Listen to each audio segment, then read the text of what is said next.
Buenas tardes. Lo primero, daros la bienvenida a todos los socios de Institución Futuro, miembros del Círculo de Navarra y amigos todos.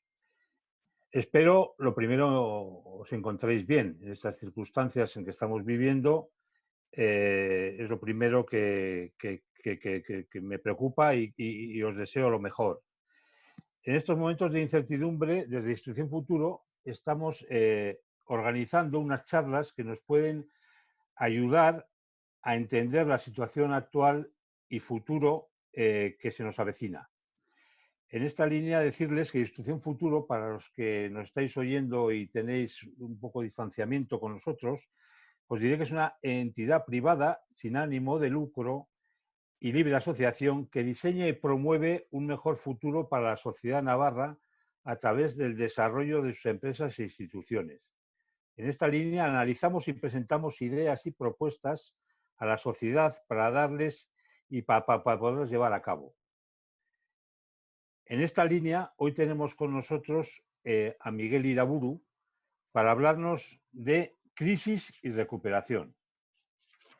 Miguel Iraburu, navarro de nacimiento, es un ingeniero industrial por la Universidad de Navarra y MBA por el IES. En este momento es Managing Partner de UR Capital, una banca de inversión, y lo primero que diría es que es miembro de Institución Futuro de Navarra, es igualmente miembro de la Junta Directiva del Círculo de Empresarios, miembro de APD, institución y de consejeros y administradores, entre otras cosas. Miguel Iraburu ha sido presidente del Consejo de Administración de Azcoyen, director general de AUNA, presidente ejecutivo de Alstom España, director general de Alcatel y de otras varias empresas. También en su currículum se presenta, ha sido miembro del Consejo de Administración de varias empresas cotizadas como CLH y Mediaset y de otras muchas de varios sectores. También ha sido miembro del Consejo Asesor de empresas de diversos sectores, entre los que destacaría pues, empresas consultoras de energía y tecnológicas. En este momento, como he comentado, está dentro del mundo de la banca de inversión y ha liderado numerosas operaciones corporativas de compra y venta de compañías, tanto en España como en Italia, Reino Unido, Alemania, Latinoamérica, así como operaciones de deuda. Sin más, le voy a dar la palabra ya a Miguel para que haga su exposición. Deciros que estamos presentes cerca de 100 personas, con lo cual la idea inicial, que era que cada uno pudiera hacer a lo largo de la presentación, al final, preguntas al ponente, hemos decidido hacerlo a través de preguntas por escrito, utilizando la tecnología que estamos en este momento transmitiendo, que es Zoom. En la parte inferior de la presentación de la pantalla, si ponéis el cursor, aparecerá una parte que pone preguntas y respuestas. Yo os pediría que a lo largo de la presentación vayáis preguntando las preguntas que se os vayan ocurriendo y Ana Hierro, la directora de Institución Futuro, va a ir gestionando estas preguntas para intentar agruparlas y que sea luego al final cuando el ponente pueda ir respondiendo una a una a cada de las preguntas que vayáis haciendo. Por favor, identificaros en las preguntas para saber a quién dirigirse luego Miguel. Luego ya, después de todo, en un momento, pues ya tendré oportunidad de poderme despedir y de plantearos pues los webinars que tenemos previstos. El primero de todos ellos esta próxima semana, miércoles 29 a las 18 horas. Sin más, os dejo con Miguel y luego estamos otra vez todos juntos.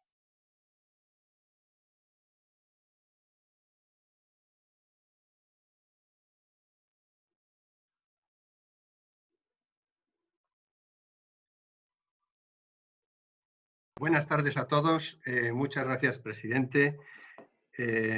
Efectivamente, también me encuentro muy contento de que se haya apuntado tanta gente, no tanto por la webinar, sino porque eso quiere decir que os encontráis bien en este momento tan complicado y además creo que os conozco a la inmensa mayoría y me voy a permitir el lujo de tutearos durante la presentación. Bien, yo lo que pretendo es 3 bloques durante mi intervención. El primero, hablar un poco de la situación precrisis y de la crisis actual. El segundo, hablar un poquito de las cifras para este año y para el que viene y una idea sobre por dónde podría ir el programa de recuperación a corto plazo de la economía española. Y finalmente un tercer bloque de ayudas, tanto del gobierno español como de la Unión Europea, si tengo tiempo. Bien, situación precrisis. Bueno, pues Kristalina Georgieva, la directora general del Fondo Monetario Internacional, el año pasado nos decía, con acierto bajo mi punto de vista, que estamos en una desaceleración mundial sincronizada. Estábamos, es decir, era un aterrizaje suave. Los países del mundo ya no alcanzaban las cotas de crecimiento de años anteriores, pero seguían creciendo. Por ejemplo, España creció en el año 2019 pues a un ritmo del 2%, claramente por encima de la eurozona, de la Unión Europea, con los países que utilizan el euro, y para este año se planteaba unos objetivos de crecer el 1,6%. Por otra parte, las exportaciones seguían aumentando, no como antes.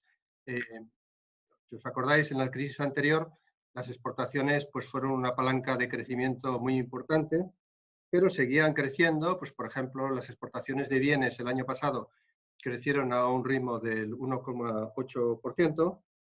La balanza corriente, que es una magnitud muy positiva, por sexto año consecutivo daba cifras positivas y se creaba empleo. No se creaba al mismo nivel que otros años, pero se creaba empleo.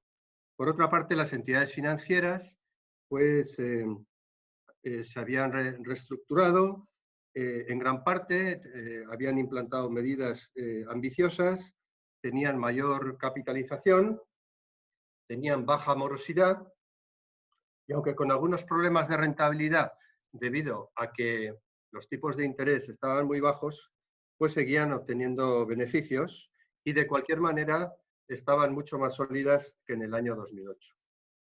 De manera que hasta ahora siempre habíamos defendido, o habían defendido,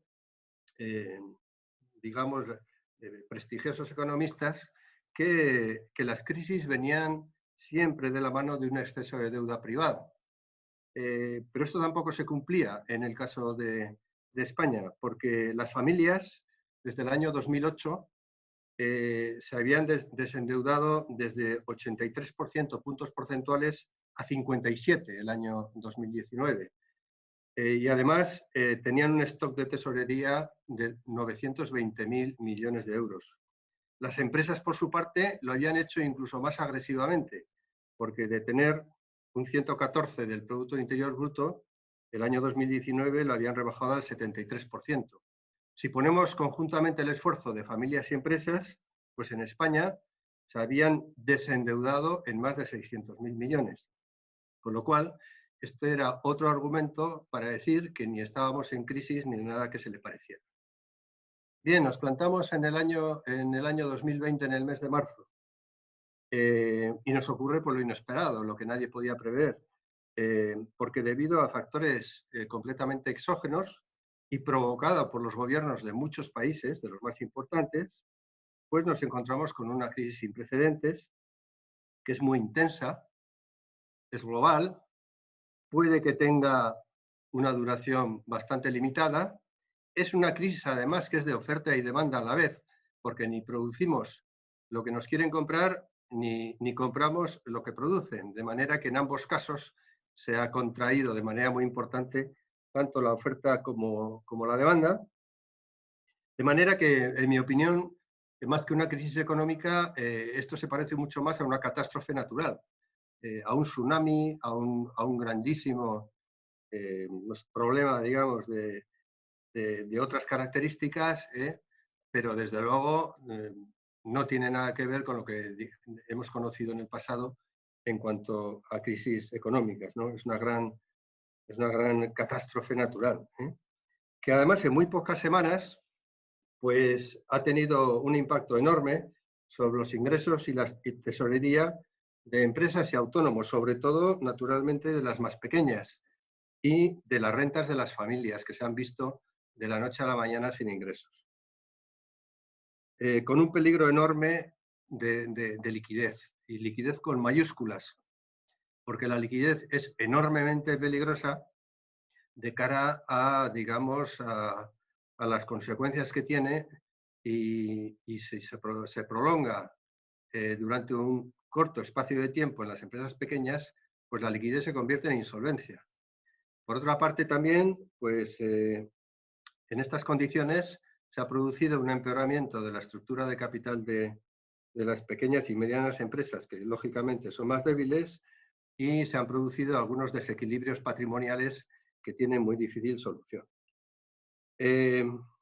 Claro, como ha habido una crisis de oferta en muchos países, pues tenemos rupturas de la cadena de valor añadido de muchas compañías, porque naturalmente en un mundo globalizado se trabaja como en una cadena donde los eslabones interaccionan unos con otros y al romperse algún eslabón, pues se producen muchos problemas tanto en la falta de componentes como en la falta de suministro.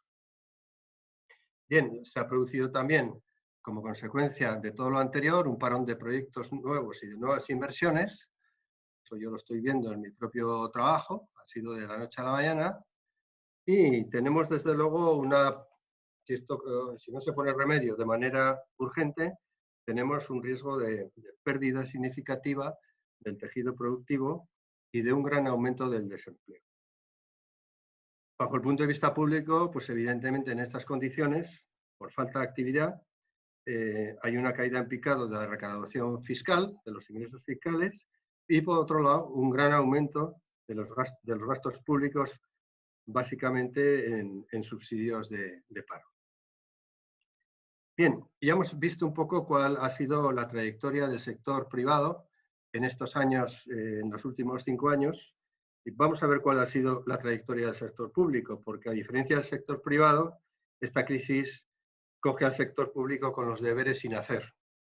Por un lado tenemos un déficit público excesivo. Acabamos el año pasado con un 2,8% de déficit público, que son 35.000 millones más de déficit público. Llevamos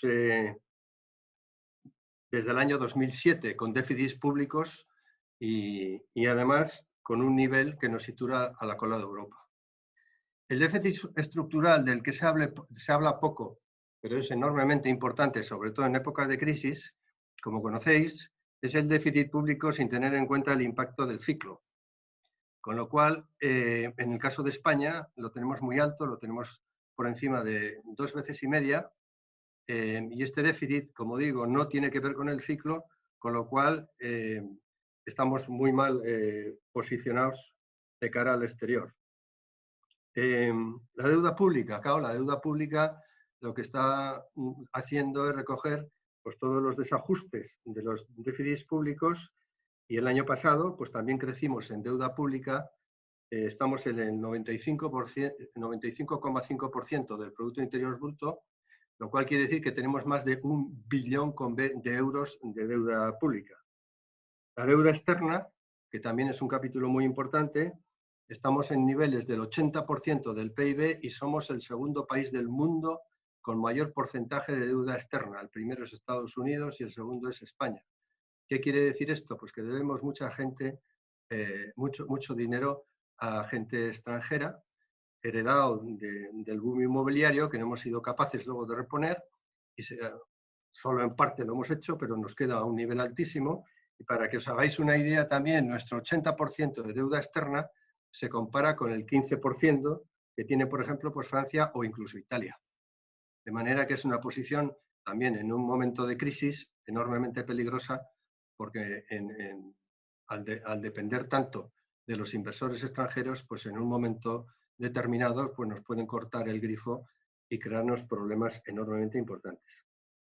Y finalmente la tasa de desempleo. Bueno, pues la tasa de desempleo, todo el mundo sabemos que estamos a la cola de Europa, estamos en un 13,8% sobre la población activa y con esta crisis, pues ahora comentaremos a qué niveles se prevé que vamos a llegar. Bueno, ¿por qué ha ocurrido todo esto? Pues ha ocurrido todo esto bajo mi punto de vista, por tres razones importantes, que son por populismo, por no ser capaces de hacer una política absolutamente en línea con las necesidades de nuestras finanzas públicas, por cortoplacismo, por mirar a muy a corto plazo y no tener la vista puesta en qué podía suceder más allá de los próximos años, y por electoralismo, porque hemos tenido muchas elecciones y de cara a las elecciones pues es muy popular aumentar los gastos y muy poco popular el recortarlos. En el 2019 tomamos la decisión también de aumentar un 4% el gasto público y además lo tomamos, claro, en un contexto electoral, pero lo tomamos totalmente en contra de lo que nos estaba recomendando la Unión Europea, que nos incitaba vez tras vez, declaración tras declaración, a que redujéramos el gasto público. Y además no son gastos públicos productivos, sino que estamos viviendo por encima de nuestras posibilidades, pues básicamente a costa de la siguiente generación, que es la que tendrá que pagar la deuda pública enorme que tiene nuestro país.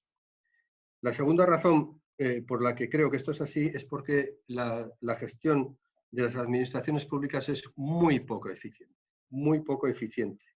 Gastamos mucho, gastamos mal y bueno, no es que lo diga yo, es que lo decía la IREF, presidida por el que ahora es ministro de la Seguridad Social.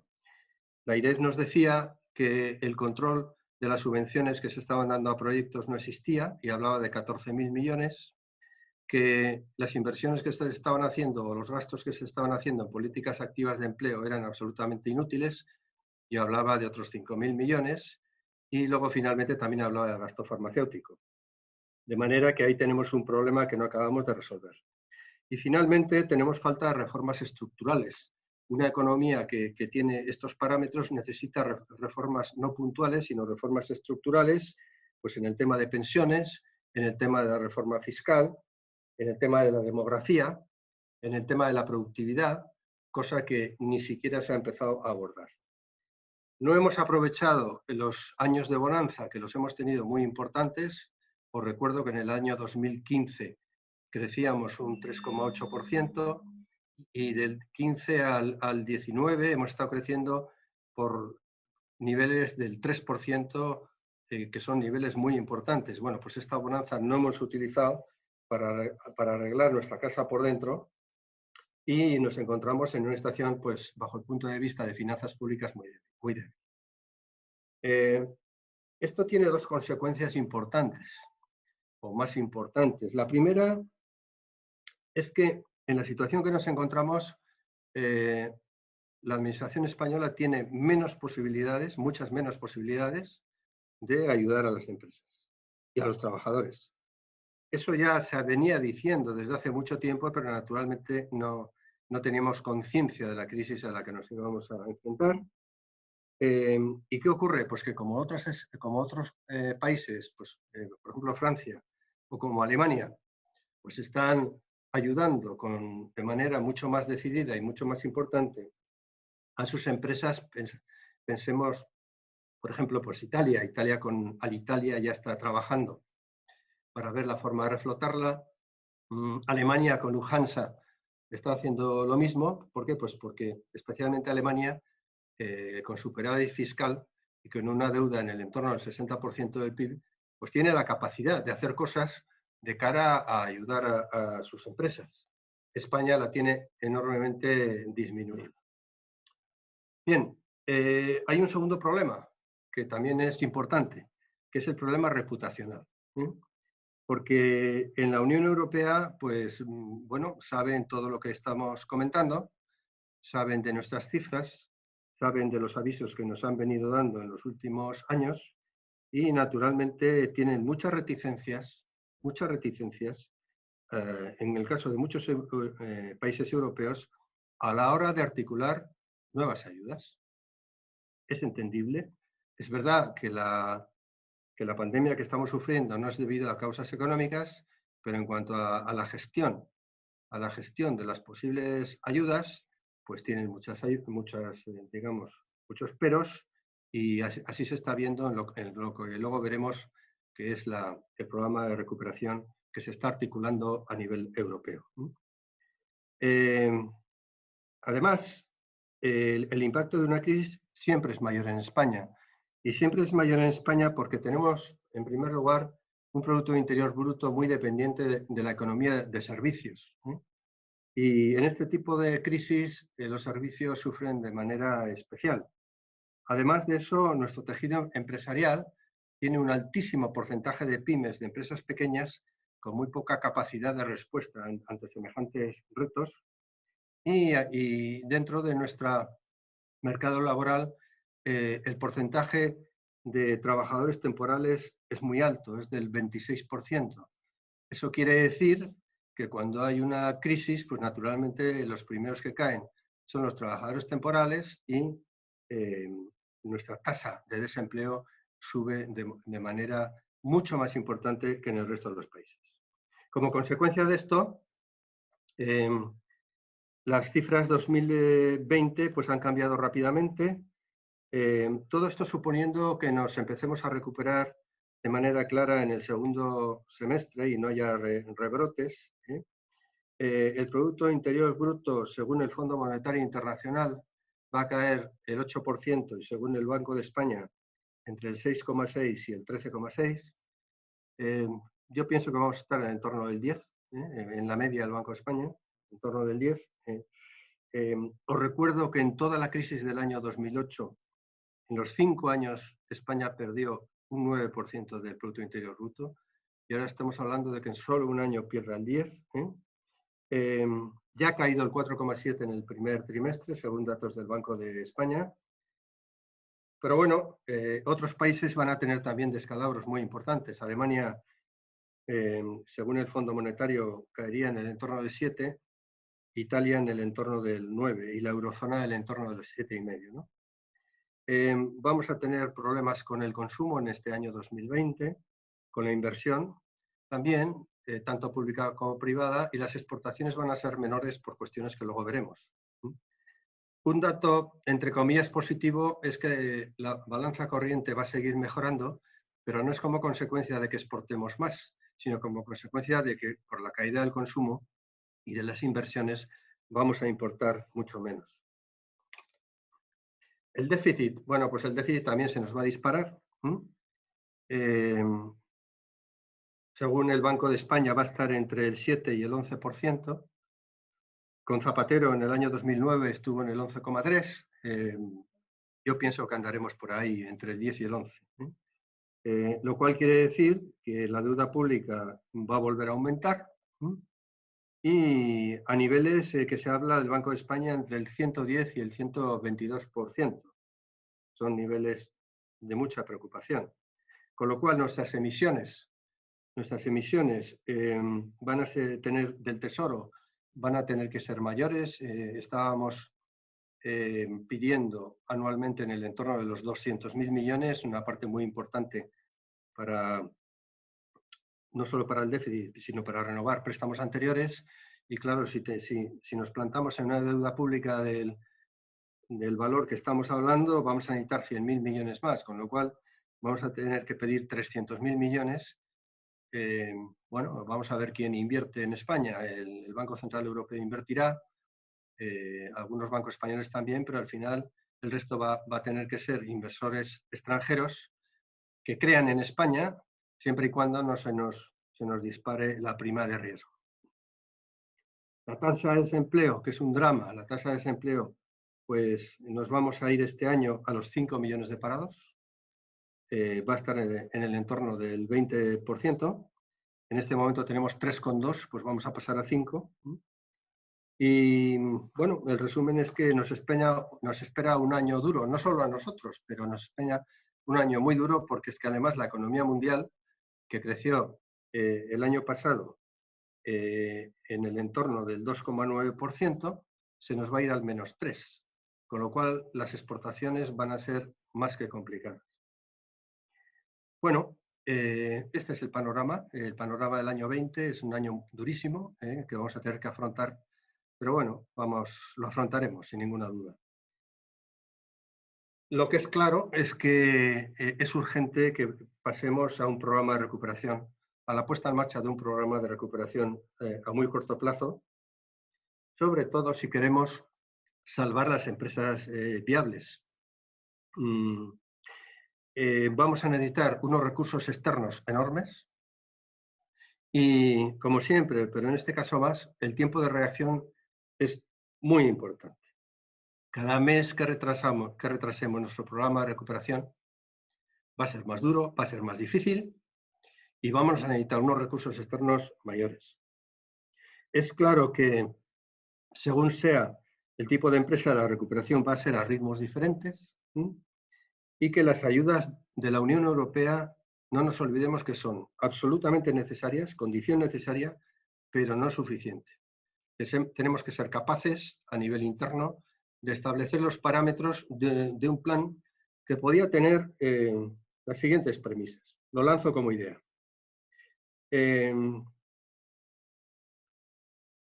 primer lugar, tenía que ser un plan de recuperación, como digo, a diferentes ritmos, y yo le daría un protagonismo enorme a las asociaciones sectoriales. Las asociaciones sectoriales, que además están en la COE,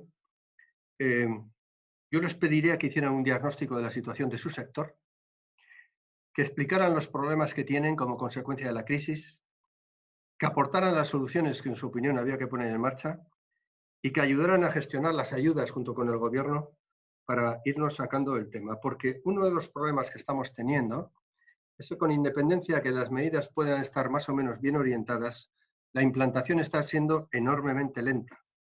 En cualquier empresa, cuando se desarrolla una estrategia, se lanzan las ideas, pero también se lanza el plan de implantación, porque si no, estamos hablando de cosas que no son realistas, estamos hablando de wishful thinking, si no va de eso, va de saber cómo podemos implantarlo lo antes posible. De manera que esto sería por parte, digamos, de un lado de la mesa. Y por el otro lado de la mesa, a mí me gusta mucho la solución italiana, y es que directivos empresariales de reconocido prestigio sean capaces de estar con el gobierno gestionando en el otro lado de la mesa las propuestas de las diferentes asociaciones empresariales. En Italia, Vittorio Colau, que ha sido presidente de Vodafone durante muchos años, pues lo han puesto al frente de este equipo y está asesorando al gobierno italiano en cómo salir de esta crisis. A mí me parece que es una idea excelente que podíamos poner en marcha, de manera que las asociaciones con sus soluciones y los expertos y el gobierno por el otro lado con las ayudas, podíamos organizar de manera lógica y urgente, y muy urgente, este programa de recuperación que creo que es obligado ponerlo en marcha. Estas serían medidas verticales por sectores, pero debemos complementarlo por una medida horizontal que es muy importante, que es el fomento de las exportaciones.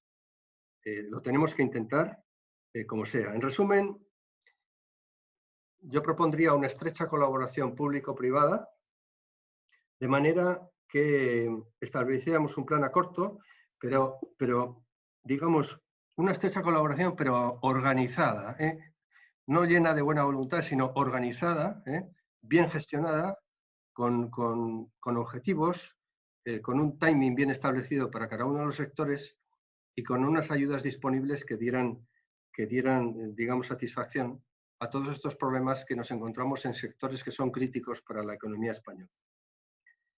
Todo esto se tendría que complementar con un marco público favorable.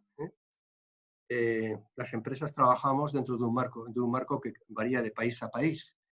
Y es evidente que hay que replantearse algunas medidas, en mi opinión, que rigidizan el mercado de trabajo, penalizan la creación de empleo, penalizan las nuevas inversiones y afectan negativamente a la productividad y a la competitividad de las empresas españolas. porque mientras esto se va arreglando, las empresas españolas tienen que seguir compitiendo todos los días en los mercados internacionales. Tiene que haber incentivos, tiene que haber facilidades fiscales que permitan retomar la actividad en el menor tiempo posible y con el mayor potencial posible. Creo que sería bueno también impulsar la inversión pública productiva si disponemos de los fondos necesarios en algunos sectores básicos como son pues, las infraestructuras, la vivienda pública, la rehabilitación, la eficiencia energética. Podríamos hacer muchas cosas que fueran creadores de riqueza y creadores de empleo. Desde luego no es momento de subir impuestos ni cotizaciones sociales. Teníamos que abordar, en cambio, reducciones temporales del IVA y de tasas para los sectores más castigados. Y tampoco se necesita, a pesar de que algunos vientos corren por ahí, ampliar el sector público, sino todo lo contrario. Nosotros lo que necesitamos es un sector público eficiente y profesionalizado, que no caiga en los mismos errores que ha caído hasta ahora, originando, digamos, la situación complicada que tenemos en las finanzas públicas. Me preocupa que para este programa de recuperación, si se llevara a cabo, de cualquier manera va a requerir una serie de medidas que tienen que tener los presupuestos de España para el año 2021, que en muchas ocasiones van a ir completamente en contra de la ideología del gobierno que tenemos de coalición. Y habrá que ver cómo se maneja eso. Y en segundo lugar, me preocupa la ayuda a Europa, que luego diremos unas palabras, porque en este momento, aunque se han hecho cosas, las más importantes están por venir. Si la situación sanitaria se normaliza y somos capaces de implantar un plan con rapidez y contamos con la ayuda de la Unión Europea, la previsión de cifras para el 2021 son muchísimo más optimistas.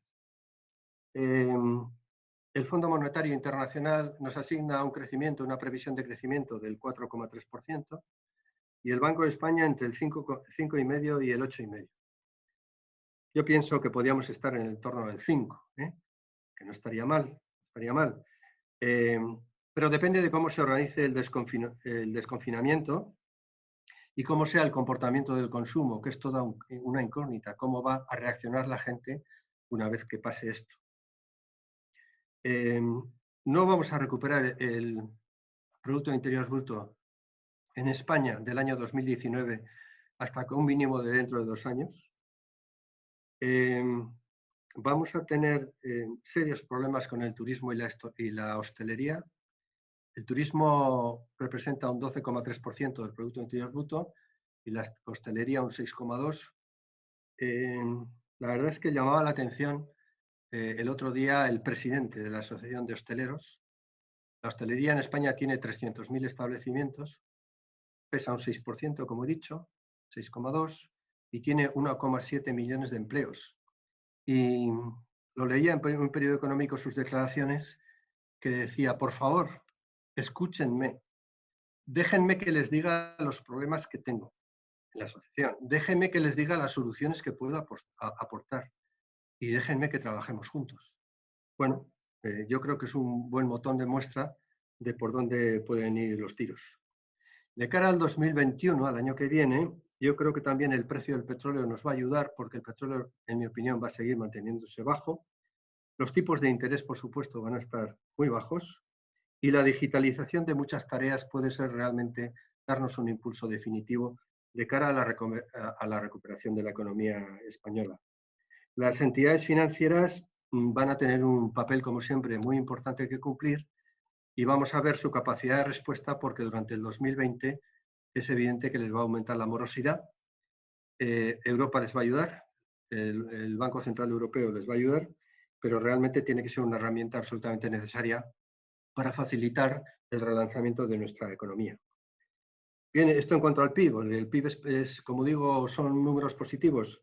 El déficit público, pues del 10-11%, pues según el Banco de España acabará en el 6,7%. Bueno, es una cifra enorme, pero es una cifra mejor y sobre todo marca tendencia. Y al marcar tendencia en esta rampa, digamos, de recuperación, pues puede ser una noticia positiva. La deuda pública no, la deuda pública va a seguir acumulando déficit, en el sentido de que la deuda pública, como consecuencia de este gran déficit, va a aumentar. Va a aumentar. Y la tasa de desempleo, pues, en fin, si Dios quiere, también nos disminuirá.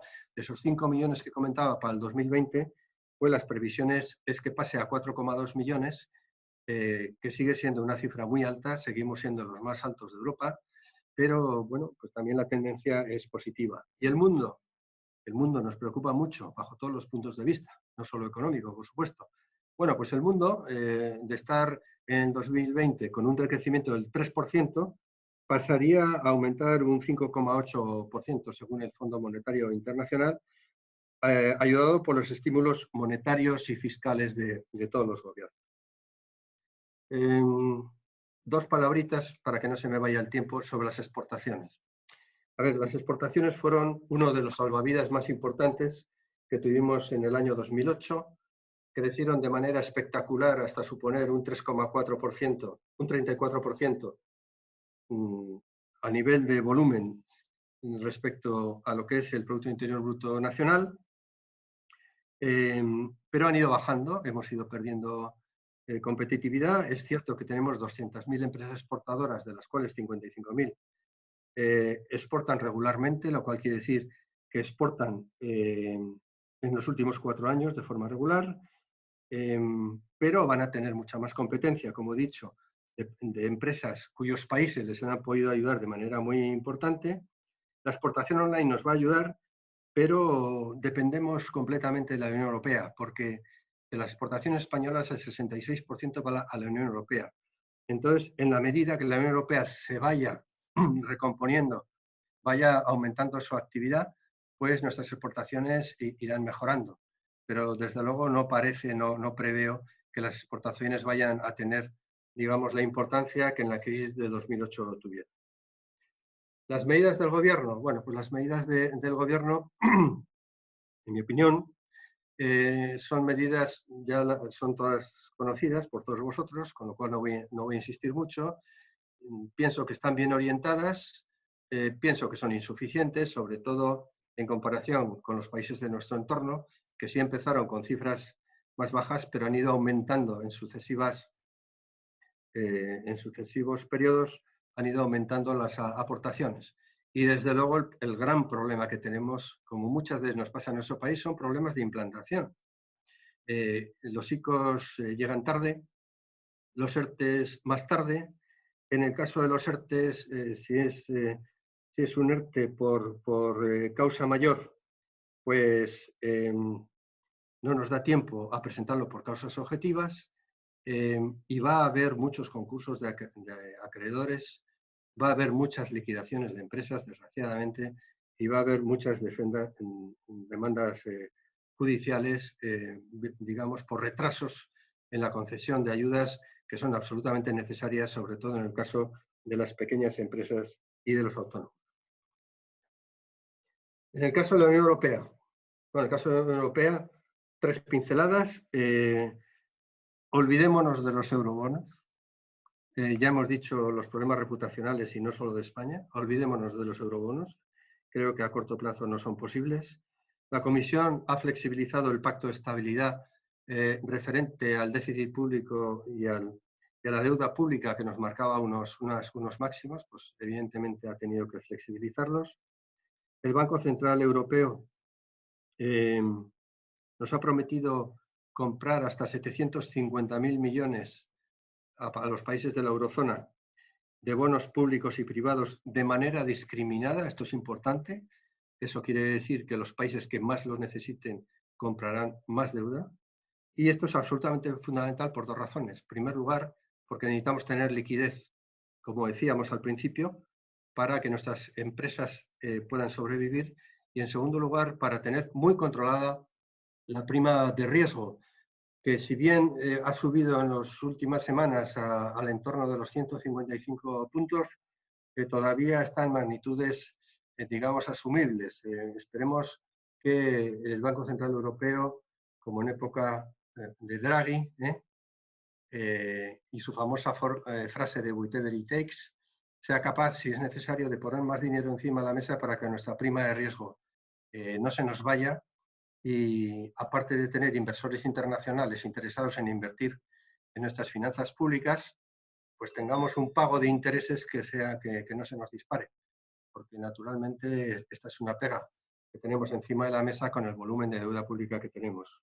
El MEDE también ha puesto en marcha medidas importantes, el Banco Europeo de Inversiones pues también, a base de avales, y un minuto en el Fondo de Recuperación, antes de la conclusión final. Mire, el Fondo de Recuperación para mí tiene una importancia espectacularmente importante, muy importante, porque en un momento en el que estamos con unas necesidades de recursos externos tan importantes, necesitamos que se articule a nivel de Europa y además haciendo gala de una postura flexible y una postura solidaria, una cantidad que en estos momentos se está manejando para este fondo de recuperación que no debe ser inferior al billón y medio de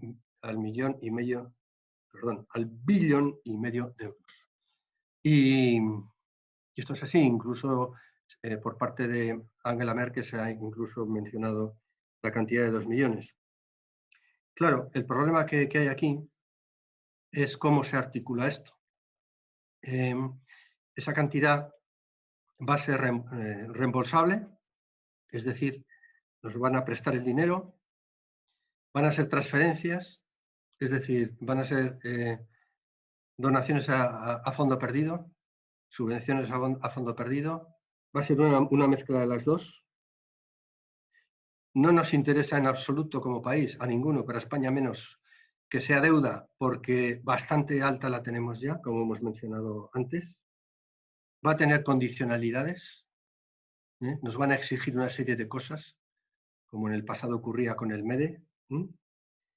Bien, todas estas son preguntas muy importantes que el Consejo Europeo está debatiendo la última vez hace 2 días, y que las tienen que resolver, porque Europa lo necesita y, por supuesto, España lo necesita.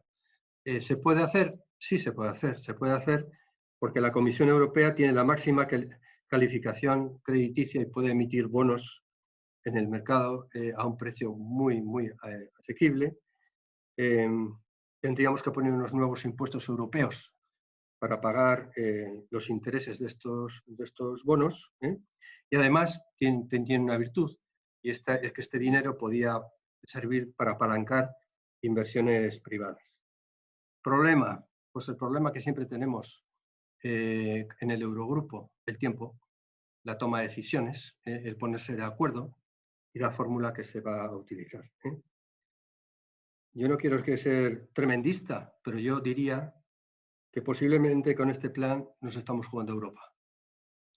Porque si Europa no es capaz, en las circunstancias actuales, de ponerse de acuerdo para lanzar un fondo de recuperación para todos los países que tenemos nuestras perspectivas tan negativas, realmente va a haber demasiada gente que se pregunte ¿para qué queremos Europa? Bien, y las conclusiones finales que yo os diría: gran incertidumbre por todas partes, gran incertidumbre, incluso miedo y un gran desconcierto. Todos ellos muy malas compañeras de viaje, muy malas. Estamos ante un nuevo escenario geopolítico que está por definir qué pasará de aquí a un año. ¿Quién va a mandar en el mundo? ¿Cuál va a ser la posición de China? ¿Cuál va a ser la posición de Estados Unidos? Y sobre todo, lo que nos importa, ¿cuál va a ser la posición de la Unión Europea? La globalización seguirá, pero a un ritmo menor. Es cierto que muchos países recuperarán, algunas de las subcontrataciones o asignaciones que hay a países extranjeros a la vista de los problemas que hemos tenido en esta pandemia. Es absolutamente evidente que necesitamos un programa monetario de expansión, pero también necesitamos un programa de expansión fiscal. Es decir, el programa monetario ya ha llegado a niveles, en que es difícil ya superarlos, y la expansión fiscal es absolutamente necesaria.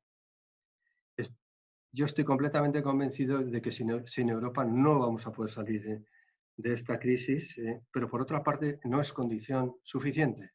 Tenemos que hacer mucho en nuestro país para complementar esas ayudas europeas y ser capaces de canalizarlas rápido hacia, digamos, hacia las empresas que lo necesitan.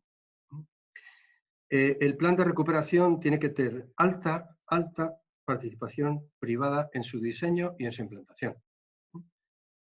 Tenemos que estar todos alineados, trabajadores, empresarios, gobierno, tenemos que estar completamente alineados a la hora de ponerlo en marcha si queremos tener éxito.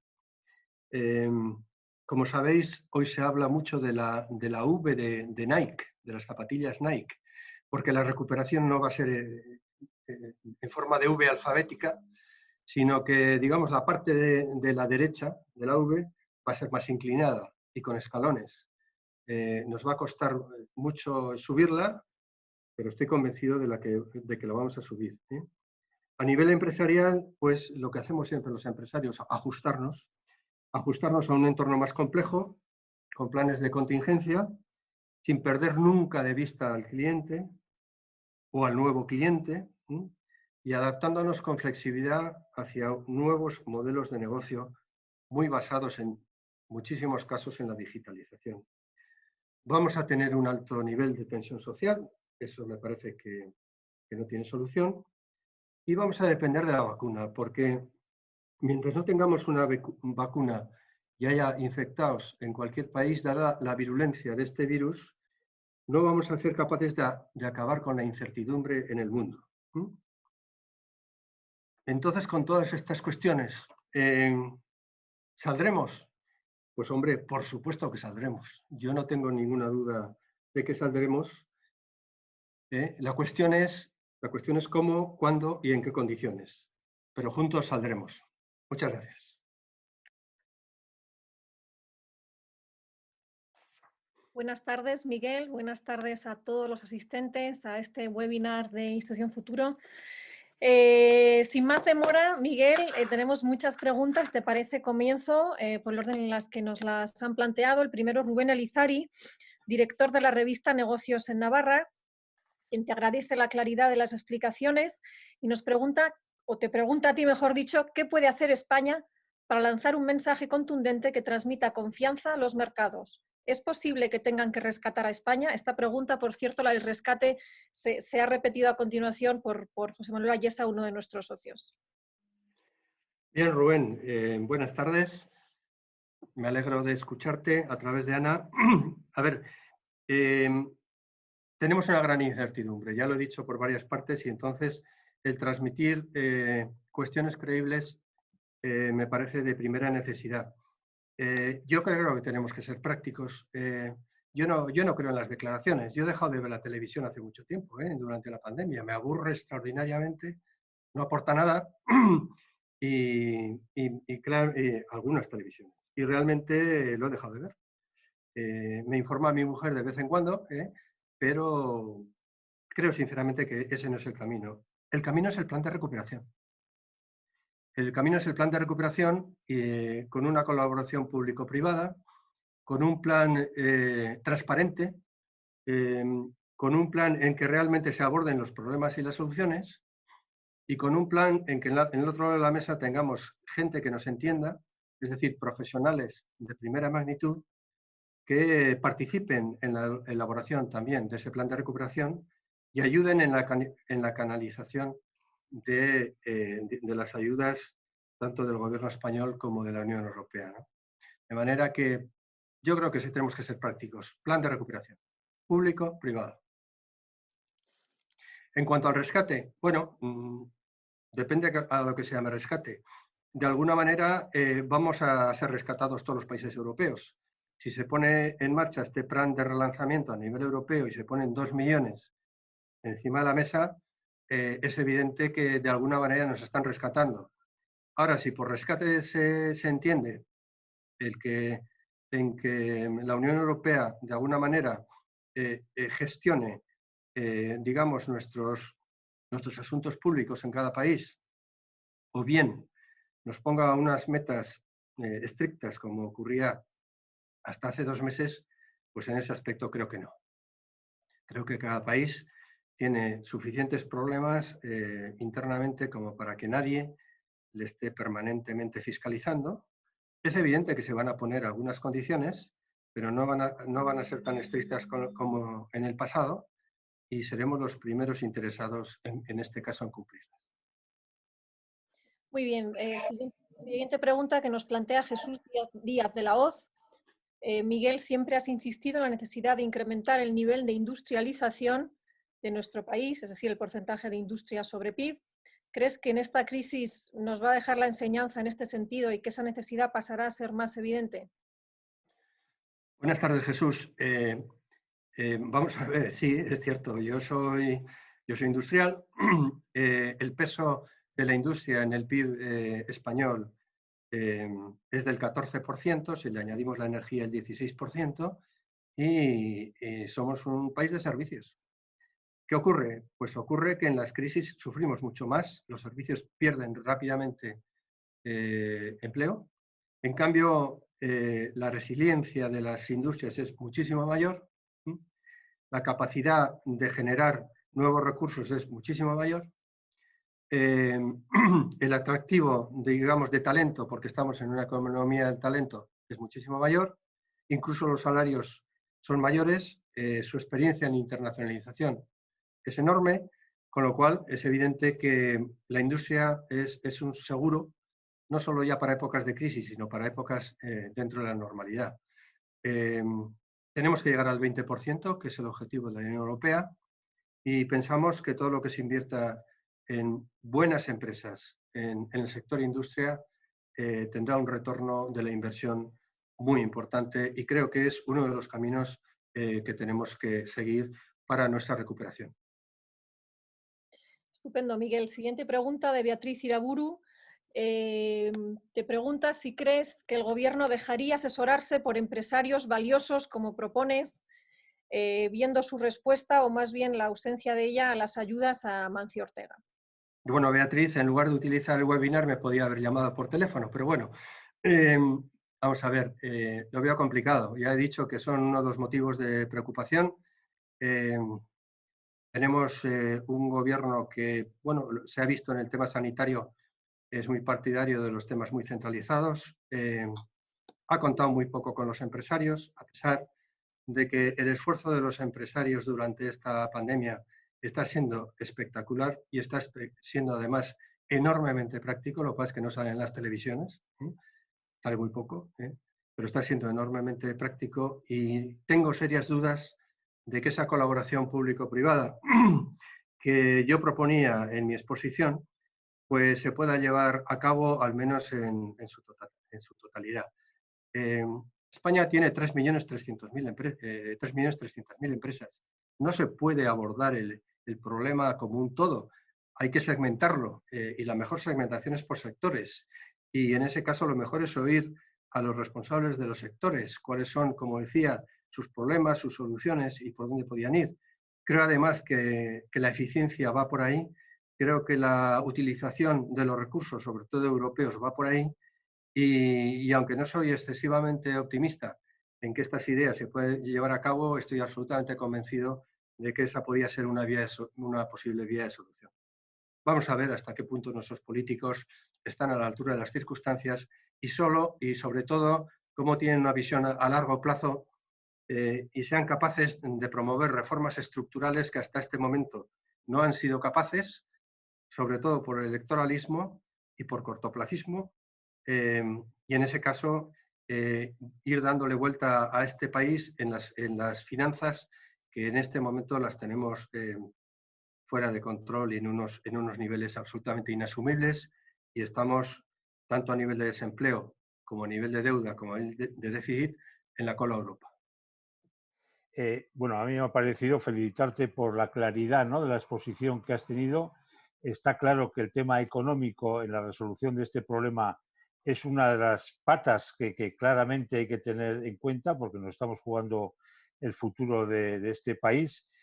Parece ser que el gobierno está mucho más centrado en el tema científico y en el problema sanitario. Lógicamente es prioritario, pero pero lógicamente cada momento que retrasemos las decisiones de poner la economía en funcionamiento, pues nos estamos jugando algo que luego vamos a tener que soportar, está claro, ¿no? Y ese desenganche, pues parece que es lo más importante, ¿no? Yo creo que todos tenemos nuestras opiniones, vemos cómo está actuando el gobierno, parece que no actúa de la forma más rápida y transparente posible. Todo el mundo nos cuestionamos si esto se podía haber hecho pues antes, de otra forma, ayudando, como bien dices, yo creo, apoyándonos en la iniciativa privada. Estamos viendo en la prensa todos los días la capacidad que tenemos, ¿no?, para resolver el tema de los test con centros como el CIMA, como el Navarra Biotech, Nasertic, y vemos que no se hacen. O sea, hay una serie de parones ahí en esa relación público-privada que creo que es fundamental, ¿no?, para resolverse. Y lo que está claro es que el tema de los test pues es algo que deberíamos hacernos todos, ¿no? Y yo creo que hay que dejar a la iniciativa privada que actúe, porque lógicamente desde el punto de vista del gobierno también cualquier cosa que se haga de la iniciativa privada, pues más conocimiento se tendrá y encima de una forma gratuita, ¿no? Vale, hay otra pregunta sobre la renta mínima vital. ¿Qué te parece esto? Si, bueno, moralmente puede ser aceptable, pero económicamente es sostenible. Bueno, no es una renta mínima, es un ingreso mínimo vital, que son cosas diferentes. No es una renta que vaya para todo el mundo, sino es una renta para los que sufren especiales situaciones de pobreza. En primer lugar, mi contestación es obvia. No ha salido, la están trabajando y hay que leer la letra pequeña para saber lo que va a suponer. De manera que en este momento el equipo del ministro de Seguridad Social pues lo está trabajando, ¿no? Pero no voy a evadir la pregunta. La pobreza es inasumible. Pero no ahora en la crisis, sino siempre. La pobreza es absolutamente inasumible. De manera que si hay gente que es pobre, si hay familias pobres, porque parece ser que este ingreso no va a ir a las personas, sino a las familias, si hay familias pobres hay que ayudarlas, sin ninguna duda. Hay que ayudarlas al precio que sea. No puede haber familias pobres, pero naturalmente con condiciones. Y la primera condición es que busquen trabajo. El experimento de Finlandia ha ido francamente mal. Ha ido francamente mal. Se ha hecho un experimento, es verdad que solo con 800 familias, pero ha ido mal. El ingreso vital mínimo no hay que confundirle con el, bueno, ya tengo un ingreso para toda la vida, con lo cual yo no voy a buscar trabajo. Y tenemos además que ponerlo de manera que no sea tampoco un factor de atracción respecto a otros países, de manera que, bueno, vengan a España con el objetivo de cubrir el ingreso mínimo. Pero dicho esto, vamos a ver qué es lo que sale y desde luego mi premisa fundamental es que la pobreza hay que erradicarla como sea.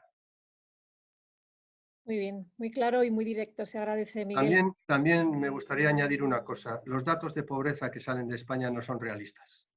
No son realistas porque no son las cifras que salen y los porcentajes que salen, no son porcentajes de gente que no puede vivir con lo que tiene, sino que se está relacionado con la mediana de los ingresos de las familias. Y entonces, si quedas de la mediana hacia abajo en unos ciertos porcentajes, se te considera que eres pobre, pero esto no vale. Con esta metodología, Suiza y Alemania han salido con una pobreza del 15%, y esto no se lo cree nadie. De manera que hay que cambiar la forma de calcular la pobreza, pero desde luego el que sea pobre hay que echarle una mano, como digo, como sea y a cualquier precio. Muy bien, son las 7 de la tarde. En principio habíamos estimado este seminario en 1 hora. Tenemos flexibilidad, por supuesto, aún tenemos preguntas, así que si te parece, Miguel, abusaremos un poco más de ti y vamos a Estoy a vuestra continuar. disposición. Fenomenal. Nos pregunta Miguel Canalejo, también socio de Institución Futuro. Agradece tu ponencia y pregunta sobre el plan de recuperación, que opina que está lleno de sentido. Y te pregunta si no crees que va a ser difícil con este gobierno el plan que propones, dar la gestión de la crisis a profesionales, escuchar, colaborar con el sector privado, reformar el sector público. ¿Eso es viable con el gobierno que tenemos? Mirad, En el Círculo de Empresarios, en el año 2019, hicimos dos viajes importantes, uno a Alemania y otro a Israel. Alemania, para conocer el éxito absoluto que tienen las empresas medianas, las Mittelstand. Hay 1000 empresas medianas alemanas que son líderes mundiales de sus productos. Y a Israel nos fuimos a entender mejor su sistema de I+D y su, digamos, su estrategia de innovación. Como veis, dos temas totalmente diferentes en dos países muy distintos, con dos culturas absolutamente diferentes, pero con algo en común que sacamos en los dos países. Y es que en ambos casos, sindicatos, empresas, gobiernos regionales, banca y gobierno central estaban absolutamente alineados. Absolutamente alineados. Todos entendían que para tener una empresa mediana en un pueblo perdido de la Baja Sajonia, pues si quería ser líder mundial, pues resulta que habría que ayudarle. Y no necesariamente ayudarle con subvenciones, sino con planeamientos fiscales, con marcos de actuación laborales, con entendimiento con empresarios trabajadores, de manera que todos remaran en la misma dirección. Esta es la forma de salir de una crisis, pero con hechos concretos, no con políticas de escaparate, que no valen para nada, sino con hechos concretos, con un timing de actuación concreto, con unos fondos disponibles concretos y sobre todo rápido. Rápido porque las pymes españolas no pueden soportar una falta de liquidez en meses. No están preparadas para ello y en ese caso hay que actuar en ese sentido. No tenemos en España tradición de esto, eso es verdad, pero alguna vez tenemos que empezar. De manera que la ocasión, el riesgo que tenemos nos produce automáticamente la oportunidad de cambiar radicalmente la forma de funcionar y de trabajar juntos. Muy bien, pregunta Antonio B. Me atrevo a aventurar que es Antonio Bonet. Pregunta que distintos mensajes del gobierno da la impresión de que quieren un mayor peso post-crisis del sector público, un tema del que ya has hablado, lo que va en contra de lo que es recomendable en términos de eficacia y productividad. ¿Puedes comentar datos concretos sobre este tema? Bueno, la verdad es que es un tema muy discutido, porque yo soy de los que pienso que en España las administraciones públicas no funcionan bien, pero en otros países de Europa tampoco. De manera que en unos mejor que otros, lógicamente. De manera que cuando se habla que España tiene un porcentaje de ingresos fiscales y de gastos públicos inferior a la media europea, es cierto. Pero tiene sus razones. Tenemos ingresos fiscales más bajos porque tenemos un porcentaje de desempleo muchísimo más alto y una economía sumergida del 20%. Entonces tenemos no problemas de tipos impositivos, tenemos problemas de recaudación. Estamos recaudando menos, no porque los impuestos sean bajos, son altos, sino porque somos incapaces de recaudar más debido al desempleo y a la economía sumergida. Y en los gastos públicos, pues en los gastos públicos no se puede hablar de gastos en general. Hay que ver en qué se gasta. Si los gastos son corrientes, pues hay que tratar de minimizarlos. Si los gastos son para, digamos, para invertir en el futuro y para que nuestras empresas sean cada vez más eficientes, pues bienvenidos sean. De manera que lo mismo que pasa con la deuda, no es lo mismo que Telefónica tenga una deuda que no la tiene digamos, por el pago de salarios que por comprar una empresa en Brasil. Son cosas diferentes, aunque el montante pueda llegar a ser el mismo, ¿no? Es decir, hay que ver en qué se gasta y cómo se gasta, ¿no? De manera que es muy importante que todo ese tipo de gestiones se hagan con criterios profesionales. Yo no me invento que las administraciones públicas funcionan mal, y la española especialmente mal, porque en el último estudio que ha salido de los organismos internacionales salimos en número 65 en el mundo. En una economía como la española, que es la 14 del mundo, la número 14, y la cuarta de la eurozona y de Europa. Es verdad que en competitividad estamos peor, somos la 26 del mundo, pero en administraciones públicas estamos totalmente descolgados. Hay que poner objetivos, hay que poner salario variable, hay que poner indicadores, hay que poner absoluta transparencia, hay que reducir la burocracia, y si en todo eso somos capaces de hacerlo, pues que nos olvidemos de la media europea. Tenemos que ser y tenemos que aspirar a ser los mejores del mundo, en esto y en todo. Muy bien, ligándolo con el tema fiscal, Eduardo Martínez pregunta ¿qué medidas fiscales concretas crees que debería proponer el Gobierno en esta situación, considerando la falta de liquidez de la propia Administración para hacer frente a los actuales gastos de la crisis sanitaria? Bueno, a mí no me parecen mal las medidas fiscales que sean, ya lo he dicho, que estaban bien orientadas. No soy un experto fiscalista. Tenemos entre nosotros a gente muy buena.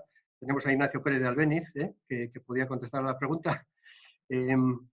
No están mal orientadas. Lo que pasa es que son cortoplacistas. Yo lo que creo que tenemos que hacer es como he dicho al principio, es un nuevo sistema fiscal que vaya de cara a la promoción de la productividad, que se utiliza en el lenguaje político muy poco, por no decir nada, y de la competitividad de las empresas españolas. Entonces, a corto plazo pueden estar bien el retrasar, digamos, los pagos de ciertos impuestos, puede estar bien el reducir el tipo del IVA para el tema sanitario, todo eso está muy bien, pero todo eso no es un sistema. Esos son parches para salir de una situación concreta muy agresiva, ¿no?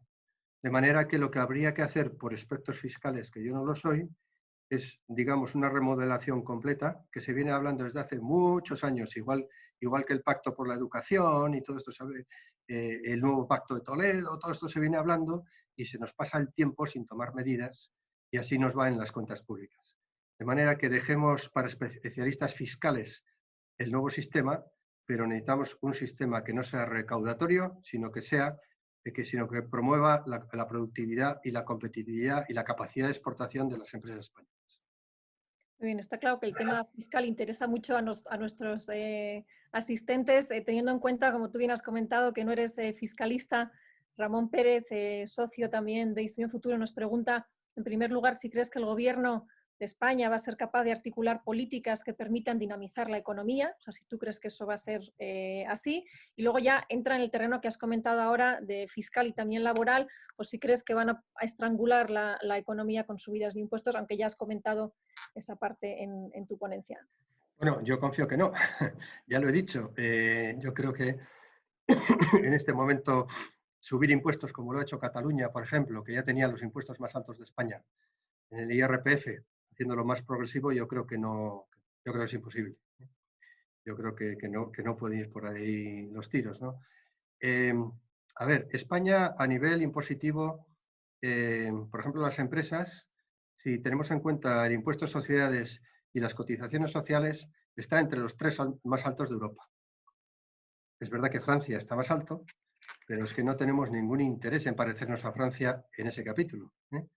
Francia es un país de compañías nacionalizadas, de muchas compañías nacionalizadas, de servicios públicos, que todo el mundo cuando tiene un problema mira al gobierno, y este no es el futuro. El futuro va por otra vía. El futuro va por tener, digamos, unas cargas que sean las mínimas posibles para que nos permitan disponer de recursos para invertir, digamos, en proyectos viables, para invertir en las exportaciones y luego para que la demanda de las familias crezca, porque la demanda de las familias depende de la renta disponible y la renta disponible son los ingresos menos los impuestos menos las tasas. De manera que si queremos que aumente la demanda, la renta disponible de las familias tiene que aumentar, ¿no? Entonces, yo creo que por ahí tienen que ir los tiros sin ninguna duda, ¿no?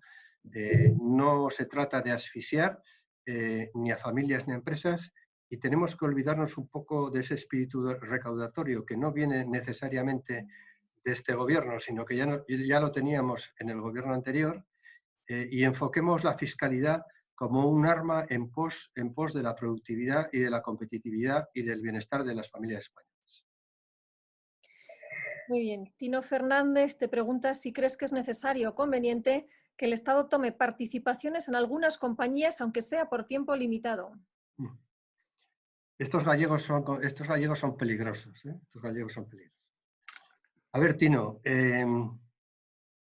evidentemente es obvio que no estoy a favor de las nacionalizaciones bajo ningún punto de vista, pero también a la vez admito que puede haber excepciones. Puede haber excepciones porque el que una empresa viable, claramente viable, se caiga por falta de liquidez, por ejemplo, me parece un drama. Me parece un drama total, porque una empresa no se repone. Cuesta muchos años reponer. Una empresa es personas, es know-how, es procesos, es conocimientos internacionales, es capacidad de gestión, es formación, es capacidad de, en la zona en que opera, mejorar las condiciones de vida de los ciudadanos, es capacidad de mejorar proveedores. Es tantas cosas que el dejar que una empresa viable se caiga, pues realmente es un problema muy importante. De hecho, ya he mencionado que Alitalia y Lufthansa, pues muy posiblemente el gobierno italiano y el gobierno alemán tomarán una participación. Hombre, yo lo que diría son dos cosas. Primero, que esa participación fuera a través de bonos convertibles, de obligaciones convertibles, de manera que fuera corta, que no fuera a poder ser más allá de los 2 años, y que evidentemente la gestión siguiera estando en cualquier manera en manos privadas. De manera que serían excepciones que confirman la regla. Casos excepcionales. La Comisión Europea ya está contemplando esto y ha puesto unos primeros, digamos, condicionamientos que no han gustado a Alemania, porque ha puesto inversión máxima de 100 millones. Alemania está pidiendo 500 millones de inversión en compañías para nacionalizarlas de forma temporal, pero es evidente que con condicionamientos que no rompan las reglas de competencia de la Unión Europea, es evidente que Alitalia y Lufthansa no debían desaparecer, en mi opinión. Muy bien, vamos a agrupar dos preguntas que tenemos aquí. Una de Manolo Menéndez, preguntando si las medidas de la Unión Europea llegarán a tiempo para evitar la desaparición de buena parte del empresariado, autónomos incluidos. Y por otro lado, Máximo Ramo nos pregunta si crees que es realmente insolidaria la posición de Holanda y de otros países a la hora de abordar las ayudas económicas para España. Bueno, ya estamos llegando tarde. Ya estamos llegando tarde, Manolo, porque a nivel nacional, pues ya se están cerrando empresas, ya hay muchos autónomos que se han quedado sin trabajo, y a pesar de las ayudas del Banco Central Europeo, en determinados ámbitos, que como he dicho favorecen la liquidez y la prima de riesgo, pues ese programa de relanzamiento he señalado que tengo muchas dudas que llegue antes de fin de año o comienzos del año que viene. Es que se tienen que poner de acuerdo muchos países. Es así, Europa funciona así. También quizá esta pandemia sirva para que sea una gran oportunidad para que funcione de otra manera. Porque como también comentaba, si no es capaz de dar las ayudas necesarias y realmente hay una debacle en muchos países con el cierre de miles de empresas, Europa se acaba, Europa no nos sirve. Esta herramienta no nos sirve, lo siento mucho porque soy europeísta convencido, pero es así. Es así. Eso en cuanto, digamos, a que no creo que vaya a llegar a tiempo, por lo menos para salvar a las primeras empresas. En el año 2021, si ya tenemos esas ayudas y esas ayudas tienen unos condicionantes aceptables, pues aunque sea una mezcla de transferencias y deuda, pues ¿qué le vamos a hacer? Tendremos que subir nuestra deuda pública. Esperemos que la prima de riesgo no se dispare para que no tengamos que pagar mucho más, pero yo creo que así será. O sea, yo creo que la solución, como ocurre en estos casos en el que las posturas están en los extremos, pues la solución tiene que ser una solución intermedia. Bajo el punto de vista de Holanda, porque creo que en concreto nos referimos a Holanda, pues es evidente que es inaceptable, no solo en el fondo, sino sobre todo en las formas, la insolidaridad que mostró, no en este Consejo Europeo, sino en el anterior, con unas declaraciones que no son asumibles para un compañero de viaje, porque entiendo que Europa tiene 27 compañeros de viaje. Entonces, para un país como España, que está sufriendo, seguramente por no haber hecho las cosas muy bien, ni económicamente ni sanitariamente, las condiciones de una pandemia, esas declaraciones me parece que no son de un hermano, sino son más bien de un enemigo. También es verdad que en el Consejo de antes de ayer se suavizó mucho la postura. Esperemos que esta mala fama que nos pone, con alguna razón en algunos de los casos en materia económica, pues no prevalezca y seamos capaces entre todos de entendernos y en buscar una solución que sea satisfactoria para el problema tan enorme que tenemos en Europa. Muy bien, tenemos dos últimas preguntas. ¿Te parece, Miguel? Te las voy a plantear juntas.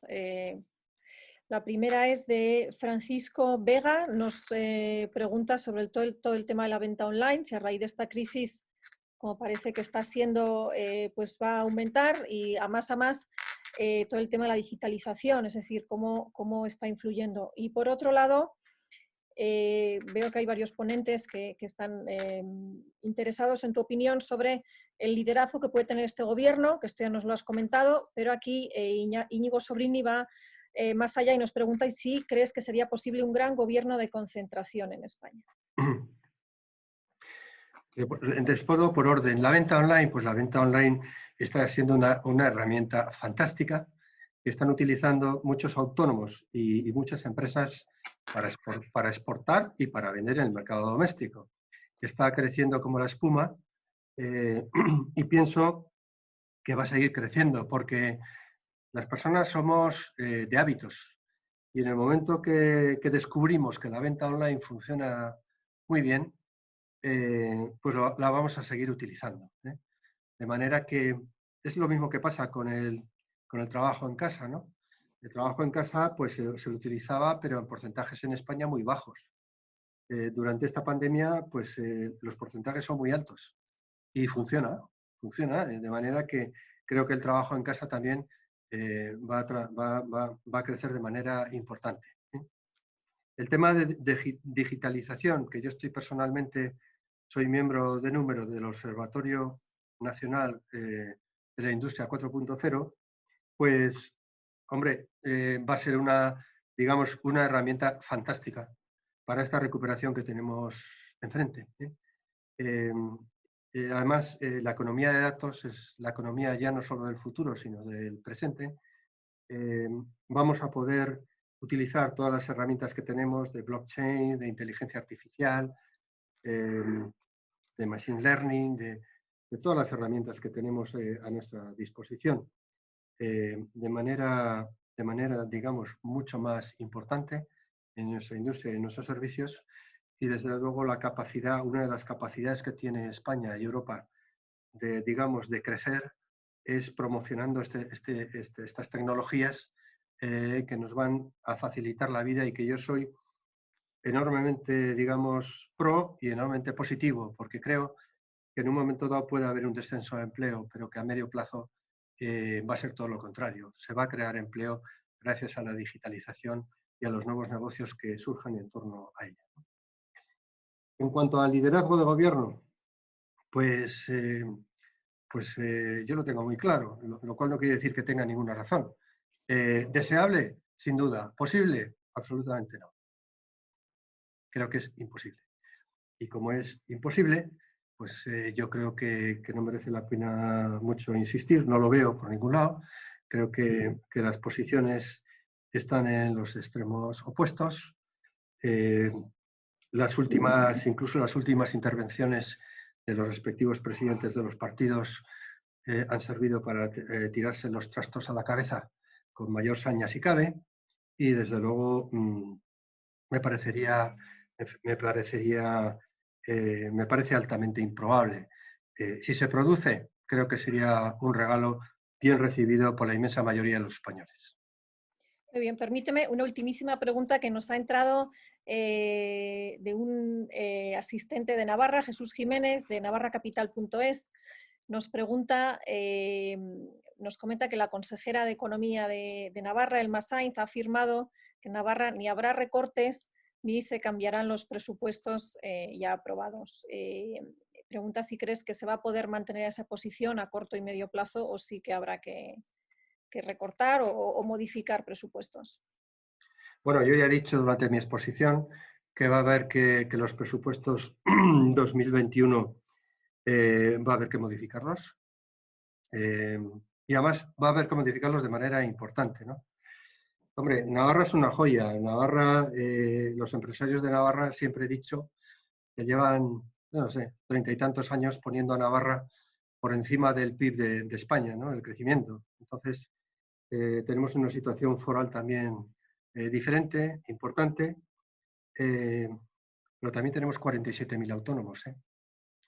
Y esos 47.000 autónomos hay que cuidarlos.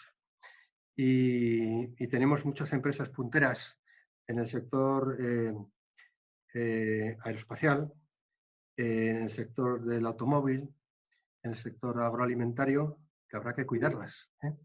Y es posible que sí haya recortes, mal que les pese a cualquiera, y a mí el primero, porque a nadie nos gustan los recortes, pero sobre todo me da la impresión de que va a haber un incremento del paro importante, un incremento del gasto público importante, en menor medida de España. ¿Y por qué? Volvemos a lo de antes, porque es que en Navarra la industria pesa mucho.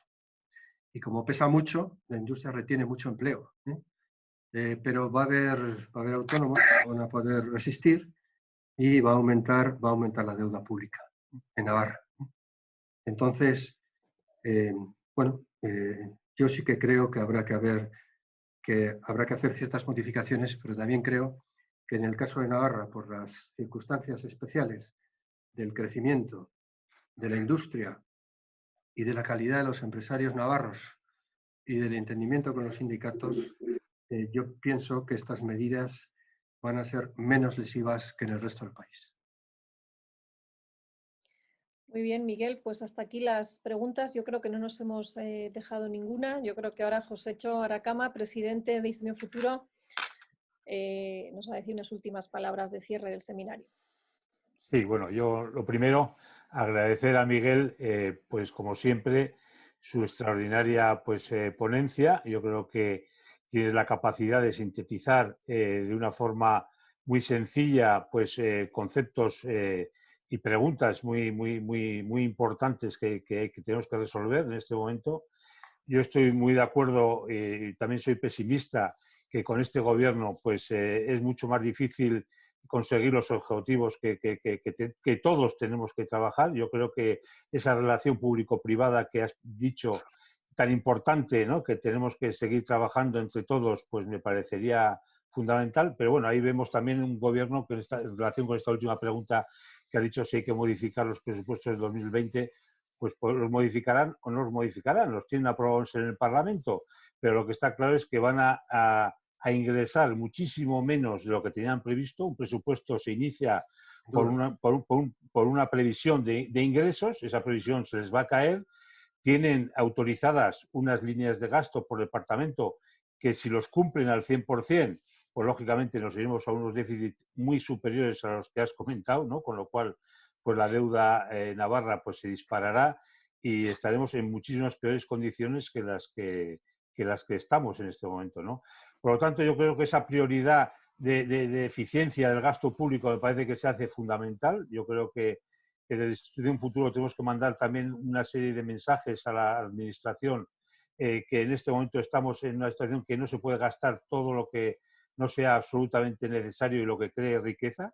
Yo creo que tenemos que hacer un replanteamiento total, ¿no? Desde el presupuesto casi base cero, de decir qué es lo que es necesario y qué no, y lo que no sea necesario, desde luego, no hacerlo, ¿no? Y bueno, pues lo demás es pues ponerte venda en los ojos, ¿no? A mí lo que me preocupa un poco también es la tardanza que estamos haciendo, ¿no? en la reactivación económica en los distintos sectores que se vayan pues no sé, añadiendo, ¿no? A la economía, que a la apertura, ¿no? Pero claro, con los datos que tenemos de sanidad, pues es muy difícil y es un suicidio, pues lógicamente abrir las puertas a todo el mundo de una forma general, con lo cual, pues cada día de retraso pues es un coste importantísimo, ¿no? Oye, pues sí, sin más, pues decir a todos, todavía estamos muchos conectados en el foro todavía somos casi 70 personas que estamos conectadas, deciros y adelantaros que en esta línea de dar mensajes importantes a las entidades para que los reciban y puedan ayudarles a la toma de decisiones que en este momento se hacen tan necesarias, ¿no? Decir que el próximo miércoles, día 29, vamos a tener otro webinar a la misma hora para los socios de Institución Futuro, que será a las 18 horas. Y en este caso hemos invitado al presidente del Real Instituto Elcano, Emilio Lamo de Espinosa, que nos va a hacer una reflexión de futuro, para intentar pues bueno, responder a esa pregunta que todos estamos haciéndonos, qué va a ser después de esta crisis sanitaria, si todo va a ser igual, ¿no? Si el mundo post pandemia va a ser el mismo, en qué va a cambiar. Y bueno, yo creo que todo lo que sea hablar de futuro pues nos hace pues estar atentos, pues por lo menos para seguir ilusionándonos, ¿no? Yo, sin más, agradecerte nuevamente, Miguel. Ana, gracias por lo bien que has salido hoy como segunda experiencia, ¿no? Esta iniciativa, y esperemos que sigamos pues todos cerca, porque esta tecnología pues nos permite que, aunque desde casa, pues cada uno podamos estar pues muy interconectados y de la misma forma que antes, ¿no? Muchísimas gracias. Muchas gracias a todos.